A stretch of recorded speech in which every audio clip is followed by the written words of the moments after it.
আসো নাকি? শনিবারে দিকে শনিবারে আসো একদিন। সপ্তাহে একদিন। শনিবার রবিবার আসেন না? না, আর ধোসা কত করে? 40 আচ্ছা, মশলা। মশলা ধোসা।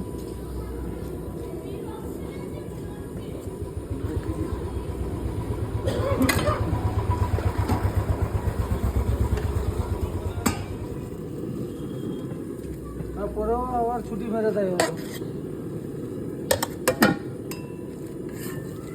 একটা হ্যাঁ হ্যাঁ, একদিন নেবো, এত খেতে পারবো না। রোজা করা হয়েছে না, এই মাত্র খাওয়া হলো।